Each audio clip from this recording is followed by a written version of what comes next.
জিনিসটা আমার ক্লিয়ার করে ওর বা ওর না এগুলাও তো নিজের মনে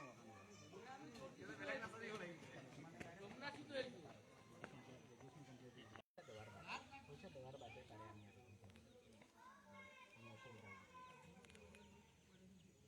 জিনিসটা আমার ক্লিয়ার করে ওর বা ওর না এগুলাও তো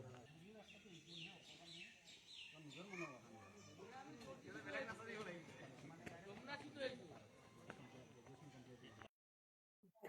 এই মুহূৰ্তত মই উপস্থিত আছো গুৱাহাটী পাণ্ডু কলেজত অধ্যয়নৰত যিজন ছাত্ৰ মৃত্যু হৈছে ৰুবাইল আলমৰ ঘৰত মই এই মুহূৰ্তত উপস্থিত আছো।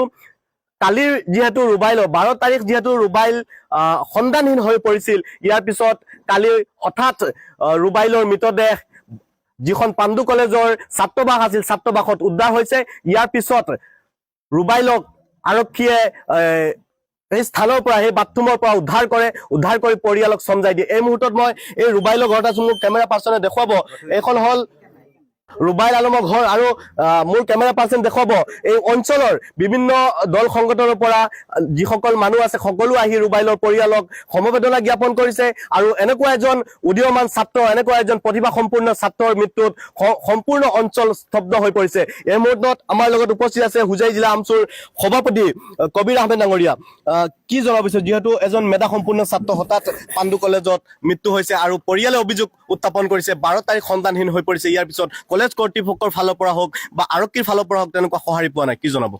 পাণ্ডু মহাবিদ্যালয়ৰ যিগৰাকী ছাত্ৰ ৰুবাইল আলম আমাৰ হোজাই জিলা, আৰু ৰুবাইল আলমৰ যি মৃত্যু, এই মৃত্যু ইতিমধ্যে পৰিয়ালৰ লোকে হত্যা বুলি কৈছে। আৰু যিবোৰ কাৰ্যকলাপ দেখা গৈছে মহাবিদ্যালয় কৰ্তৃপক্ষ, হোষ্টেল কৰ্তৃপক্ষ, আৰক্ষী সহ সেই ঠাইৰ ৰুবাইল আলমৰ লগৰ যিসকল ছাত্ৰ আছে সকলোৰে কাৰ্যকলাপত স্পষ্টভাৱে ওলাই পৰে যে এই ৰুবাইল আলমৰ মৃত্যু হোৱা নাই, হত্যা কৰা হৈছে।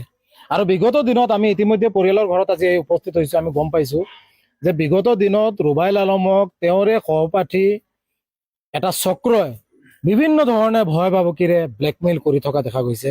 তেওঁলোকে সেই চক্ৰটোক উপায়ন্তৰ হৈ সেই চক্ৰটোক মোবাইলৰ জৰিয়তে বা কেছ টকাও দিবলগীয়া হৈছে বাধ্যত পৰি পেলাই। এনেধৰণৰ এক পৰিৱেশৰ মাজত ৰুবাইল আলমে সেই হোষ্টেলখনত দিন পাৰ কৰিছিলে আৰু অৱশেষত এই ধৰণৰ ঘটনা সংঘটিত হবলৈ পালে। ইয়াৰ পাছত এই ৰুবাইল যিজন অধ্যক্ষ আছে পাণ্ডু মহাবিদ্যালয়ৰ, অধ্যক্ষজনৰ যিবোৰ কাৰ্যকলাপ, অভিভাৱকসকলৰ লগত যি ধৰণৰ ব্যৱহাৰ আৰু মিছা কথা কোৱা যিবোৰ তেওঁলোকৰ কাৰ্যকলাপ দেখা গৈছে, স্পষ্টভাৱে অধ্যক্ষজনে কৈছে ৰুবাইল আলম 13 তাৰিখত হোষ্টেলৰ পৰা ওলাই গৈছে। হোষ্টেল কৰ্তৃপক্ষই এই ক্ষেত্ৰত সহমত প্ৰকাশ কৰিছে। যদি হোষ্টেলৰ পৰা 13 তাৰিখত ৰুবাইল আলম ওলাই গৈছিলে, তেনেহলে 4-5 দিন পিছত ৰুবাইল আলমৰ মৃতদেহ হোষ্টেলৰ ভিতৰত বাথৰুমত কেনেকৈ পোৱা গ'ল? গতিকে এই ধৰণৰ এক পৰিৱেশ, ইয়াৰ পিছত আৰক্ষীক নিৰুদ্দেশ হোৱাৰ এজাহাৰ দিয়াৰ পিছতো আৰক্ষীৰ ভূমিকাকো তেখেতসকলক সন্তুষ্ট নহয়। গতিকে সামগ্ৰিকভাৱে আমি ক'ব বিচাৰিম যে ৰুবাইল আলমৰ হত্যা হৈছে। এই হত্যাৰ লগত জড়িত থকা যিসকলে আছে পৰিয়ালৰ লোকে চিনাক্ত কৰি দিছে, সহপাঠী সকলক দেখুৱাই দিছে, আৰক্ষীয়ে এই পৰ্যন্ত গ্ৰেপ্তাৰ কৰা নাই। হোষ্টেল কৰ্তৃপক্ষ, পাণ্ডু মহাবিদ্যালয় কৰ্তৃপক্ষ সকলোকে তদন্তৰ আওতাত আনিব লাগে। আৰু ৰুবাইল আলমৰ দৰে এজন প্ৰতিভা সম্পন্ন, এজন মেধাৱী ছাত্ৰক এনেধৰণে নিমিষতে শেষ হোৱা কাৰ্য আমি আমচে কোনো কাৰণতে সহ্য নকৰো। গতিকে এই সকলোকে তদন্তৰ আওতাত আনিব লাগে। ৰুবাইল আলমৰ হত্যাৰ লগত জড়িত থকা যিসকল কালপিত আছে এজন এজনকৈ চিনাক্ত কৰিব লাগে, কৰায়ত্ব কৰিব লাগে, কঠোৰতম শাস্তি দিব লাগে। এই ক্ষেত্ৰত আমি যিহেতু জালুকবাৰী এলেকাত পাণ্ডু মহাবিদ্যালয়খন আছে আৰু জালুকবাৰী সমষ্টিৰ পৰা বিধায়ক হৈ আজিৰ দিনত মুখ্যমন্ত্ৰী হৈছে মুখ্যমন্ত্ৰী হিমন্ত বিশ্ব শৰ্মা, তাৰ সমান্তৰালভাৱে তেখেতে গৃহ বিভাগৰ দায়িত্বত আছে। এজন মুখ্যমন্ত্ৰী গৃহ বিভাগৰ দায়িত্বত আছে, তেখেতৰে সমষ্টিত এখন মহাবিদ্যালয় আৰু সেই মহাবিদ্যালয়ৰ ছাত্ৰসকল আজি নিৰাপত্তাহীনতাত ভুগি আছে।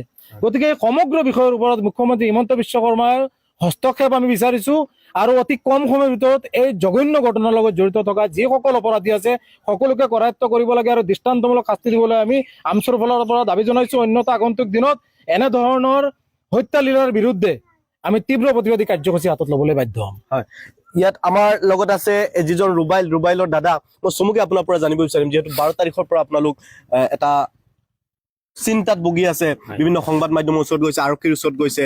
ইয়াৰ পিছত কালি হঠাৎ আপোনাৰ ভাইটিৰ মৃতদেহ পোৱা গৈছে। হয়, আমিতো 12 তাৰিখৰ পৰা বিচাৰি পোৱা নাই।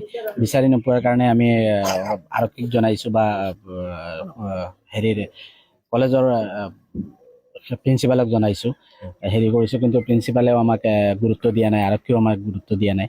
আমি গুৰুত্ব হেৰি হোষ্টেলৰ ৱাৰ্ডেনকো জনাইছো, তেওঁলোকে আমাক গুৰুত্ব নিদিয়ে। গুৰুত্ব নিদিয়াৰ পিছত গৈ আমি তাৰ বাথৰুমত ওলমি থকা পালো। বাথৰুমত আৰক্ষীয়ে উদ্ধাৰ কৰিছে নে আপোনালোকে নে কলেজ কৰ্তৃপক্ষই? আৰক্ষী আমাৰ লগত আছিলে, আৰক্ষীয়ে গৈ, আমিও লগত গৈছো, আৰক্ষীয়ে গৈ উদ্ধাৰ কৰিছে। এই 12 তাৰিখৰ ভিতৰত এই বাথৰুমত কোনে ইউজ কৰা নাই, কি কৈছে? এইটোতো আমিও সন্দেহ কৰি আছো যে ইয়াত 3-4খন বাথৰুম আছে, ইমান ষ্টুডেণ্ট থাকে, কোনেও কিয় এইখন ইউজ কৰা নাই নেকি? আজি এসপ্তাহৰ পৰা এই বাথৰুম লাগি আছে। কলেজ কৰ্তৃপক্ষ যে কৈছে কলেজৰ পৰা ওলাই যোৱাৰ বা আপোনালোকৰ ফালৰ পৰা ফোন কৰি কৈছে আপোনালোকে যে ঘৰত আহি আছে, তেতিয়া যোৱাৰ যিটো ভিডিঅ' ফুটেজ আপোনালোকে দেখুৱাইছিল নেকি? নাই, আমাক দেখুওৱা নাই। আমি ফুটেজটো বিচাৰিছিলো, ফুটেজটো বিচৰাৰ পিছত আমাক মানে 2-3টা কথা ক'লে। এবাৰ ক'লে যে কেমেৰাটো বেয়া হৈ আছে, এবাৰ ক'লে যে ফুটেজ যোনে ওলাই দিয়ে তেওঁ নাই উপস্থিত, তেওঁ ঘৰত আছে, আৰু এবাৰ ক'লে যে এইবিলাক ফুটেজ এদিন 2দিন থাকে, ইয়াৰ পিছত নাথাকে। এনেকে মানে আমাক উল্টা পুল্টা কৈ আমাক মানে ফুটেজটো দিয়া নাই। ফুটেজটো বিচাৰিছিলো। এতিয়া আপোনালোকে প্ৰশাসনক কি অনুৰোধ জনাব? এতিয়া আমি প্ৰশাসনৰ পৰা কোনো সহায় পোৱা নাই, হোষ্টেল কলেজৰ প্ৰিন্সিপালৰ পৰাও কোনো সহায় পোৱা নাই। এতিয়া আমি সংবাদ মাধ্যমৰ কাষ চাপিছো, আমাক সহায় কৰি দিয়ক, আমাক ন্যায় বিচাৰ লাগে, আমাক ন্যায় বিচাৰ কৰি দিয়ক। এই মুহূৰ্তত মই উপস্থিত আছিলো যিজন উচ্চ সম্পূৰ্ণ মেধাৱী ছাত্ৰ ৰুবাইলৰ ঘৰত। কিন্তু এটা কথা উল্লেখ কৰিব লাগিব যে সম্পূৰ্ণ ঘটনাটো যদি আমি নিৰপেক্ষ দৃষ্টিৰে চাওঁ, তেতিয়াহ'লে ইয়াত কলেজ কৰ্তৃপক্ষই দায়সাৰা মন্তব্য দাঙি ধৰিছে। ইয়াৰ পিছত আৰক্ষীৰ ফালৰ পৰা পৰিয়ালে অভিযোগ উত্থাপন কৰা অনুযায়ী যে আৰক্ষীয়ে সম্পূৰ্ণ সহযোগিতা কৰা নাই। কিন্তু সম্পূৰ্ণ ঘটনা যদি আমি চাওঁ, তেতিয়াহ'লে যেতিয়া 12 তাৰিখ যে পৰিয়ালৰ লগত শেষ কথা হৈছিল, ইয়াৰ পিছত কলেজ কৰ্তৃপক্ষই কৈছে চিটি ফুটেজত আছে ওলাই যোৱা ৰুবাইল, তেতিয়াহ'লে অহাৰ চিটি ফুটেজ এতিয়ালৈকে কিয় কলেজ কৰ্তৃপক্ষই সংবাদ মাধ্যমৰ ওচৰত দিয়া নাই? ইয়াৰ বিভিন্ন প্ৰশ্ন কলেজ কৰ্তৃপক্ষৰ ওপৰত আহিছে, কিন্তু কিমান দূৰ কলেজ এই সম্পূৰ্ণ ঘটনাৰ লগত পৰিয়ালে উত্থাপন কৰা যে ইয়াক হত্যা কৰা হৈছে, কিমান সত্য সম্পূৰ্ণ ঘটনা কিন্তু আৰক্ষীৰ নিৰ্দিষ্ট এটা ভূমিকাৰ পিছতহে পোহৰলৈ আহিব বুলি পৰিয়ালে আশা কৰিছে। সম্পূৰ্ণ ঘটনাটো কিমান দৃষ্টিৰে, কিমান সততাৰে আৰক্ষীয়ে তুলি ধৰি চাই বা প্ৰকাশ কৰে, সেয়া হ'ব পৰৱৰ্তী সময়ত লক্ষণীয়।